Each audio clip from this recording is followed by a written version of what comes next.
Hello again, welcome to another speed paint. Today's subject is Miss Thing, Hatsune Miku. Oh my gosh, I feel like everyone who does anime style drawings or whatever has to draw a Miku at some point. So here goes my Miku, okay. I wanted her to look kind of classical painting-y and just something a bit different. So this isn't really based on any existing Miku design. I just was inspired by this painting here. It's called Redemption by Roberto Ferri. Amazing painting. So this is more like a fan art slash study type deal. So right now I'm just blocking in her pose. I was playing around with where I wanted her arms to be and how her hands were going to be positioned before I decided on this. So I kind of start in with blocking the face here. I change the position with the transform tool by lassoing the area and moving it around until I find the right position.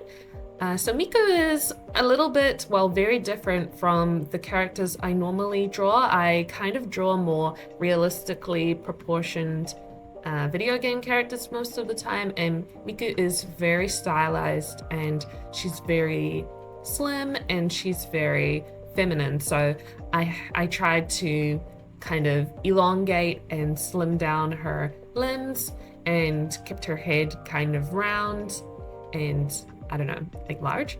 So here I'm popping in some more Mikus. As per the study, they are angelic figures. I really like their pose. It's just so dynamic and interesting. So again, I'm just blocking in the position. I don't want the limbs to kind of create a crowded composition. So I'll end up moving around these two angel Miku figures to fit the composition and make it a bit more appealing. So for those of you who are wanting to improve your anatomy, I do really suggest doing studies like this of classical paintings, looking at the human form, taking photos of yourself and studying from there. It's a great way to get your proportions sharpened, especially if you're interested in doing a more anime-esque style. It's good to have realistic proportions sorted out before you start stylizing. So adapting this study to an anime style is a little bit tricky because I normally gravitate towards drawing more womanly, curvy, adult-like bodies. So now I'm moving on to the main Miku's outfit.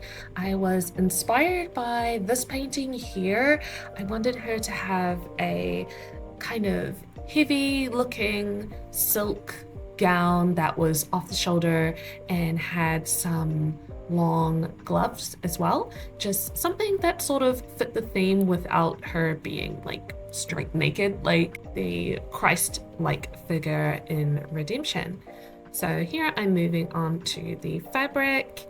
I'm following the general shape in Redemption and giving the Miku figure on the left some fabric as well, because even though, let's just be honest, that would have been a serve, like a naked angel figure is so cool, but I do want to be able to post this kind of stuff online without getting stung, you know what I mean? So I've popped in the wings as well based off the study, but you can also look at bird wings. They're a great way to practice doing angel wings.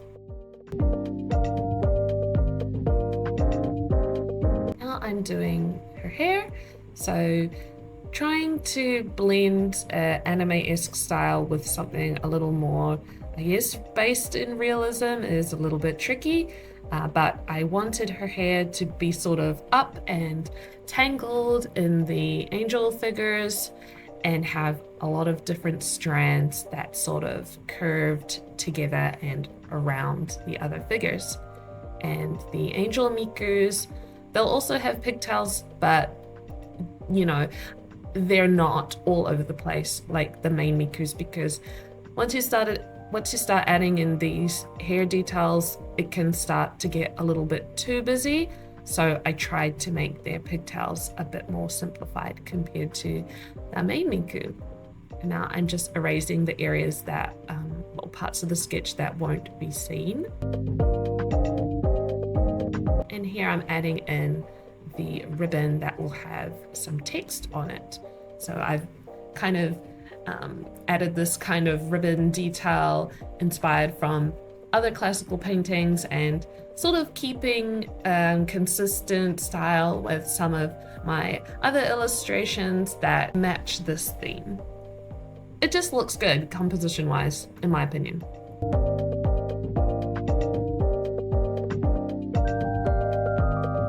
Okay, so we're next going to move into the shading. So here I have blocked in the gray tones because I'm going to shade before I add color. It's a grayscale method that I've used a couple of times before in other videos. So I've just selected areas on a new layer that's underneath my sketch layer, and I have colored them in by tone. So Miku's dress is going to be a very dark, close black color, and the wings of the angel Mikus are also a darker color. So I'm putting them in a dark gray, and the skin is pale, but the angels are more pale than main Miku, and the hair is a lightish gray as well. So next we're going to be taking this I guess blocked in layer and making selections with the magic wand tool and adding in the shading. That way everything's kept neat and tidy and organized. The sketch layer is quite messy. I haven't done a new line art layer. I will tidy up the sketch layer as I go. So this shading is added with a rectangular shaped chalk brush on a multiply layer. So I'm just going around and adding in my shading, this time on the dress. I will change the opacity as I go, as well as changing the lightness of my color. But I like to start with just a dark gray to begin with, just those darkest areas before I move into doing the highlights.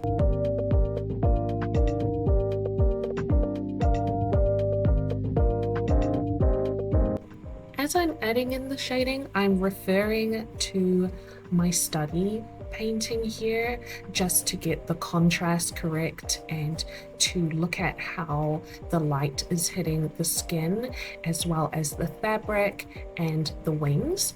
Obviously the left side Miku, I just came up with the shading for the fabric myself. But for the parts like the wings here, I'm referring to my study just to practice getting in the contrast as correct as I can. This is another reason why I recommend doing studies from classical paintings. You'll always learn a different way to do shading or a different way to think about lighting as opposed to doing shading from your own mind. So now I'm just popping in the background shading. I'm going to be doing a sky and ocean type of background, so just blocking that in. Here I'm moving on to the highlights here. So just looking at my reference painting for the Miku dress to get that silk-like sheen. I'm also adding a couple of highlights on the hair, ribbon, and the wings as well, just to make those highlights pop. So here I'm adding in the ocean. This was my first time trying to do kind of like a realistic stormy sea type of concept down here, which was quite fun and interesting. So just adding in that light there to kind of make it look as though the light is coming from the Mikus themselves. So here we're going to move into the color. So what I've done is taken my base blocked out layer, my shading layer, and my highlight layer and combined them into one layer. I have also made a duplicate of that base block out layer and hidden it and put it at the bottom. So I will still use it to make selections for areas like the skin and the clothes, etc. And on this new combined layer is where we are going to apply color using gradient maps. So now if you've seen any of my other videos, you will know about gradient maps. So pretty much we're selecting an area, and a gradient map will apply a color to the darkest value and a color to the lightest value.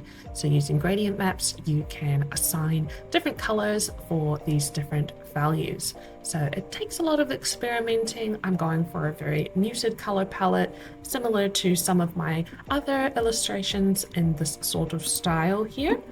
When I look at my study reference here, Redemption, the colors are sort of more saturated when it comes to the figures, and the background is a lot more muted. But I'm trying to be consistent with my other illustrations for this one here. So I have a lot of gradient maps that I have saved previously for skin, clothes, and hair. So you can use it another time and tweak it to match what you're going for. So with Miku's dress, I tried to go for like a dark, silky, midnight blue kind of thing. And the ribbon is like gold, like my other illustrations. And with the angel wings, like a brownie color for the feathers. So now I just added some depth to the background with some warm tones. And now I'm going into the color details. So on a new layer set to multiply, I like to grab a rectangular shaped chalk brush again. And for the skin, just in this bright orangey color, I like to add some skin depth. So some blush and for the edges of the skin, just to warm it up a little bit and make it look a little less corpse-like. I do the same here for the ribbon and for the clothing fabric, just to add a bit of depth. Okay, and after a few finishing touches, we are done. So a couple of changes that I made off camera was I added some water splashes. I added a reflection to the water that was just kind of flipping that foot area and smudging it to create a distortion on the water. I also added a halo on top of the main Miku, so just a ring with a bit of a glow to just add a bit of interest and a focal point to the piece as well. I think it's a really good idea to study off of a painting, especially classical paintings. Roberto Ferri, by the way, is well and truly alive. He has an Instagram, so you should check out his art. It's very amazing. When I say classical paintings, I am referring to the style. Roberto Ferri is inspired by Baroque painters as well as old masters. So there's a lot of religious symbolism in his art. So when I say classical paintings, I just refer to the style. I think people understand what I mean when I refer to it as that. And I really hope you enjoyed this video process, and please check out my other videos if you liked it, and I will see you next time.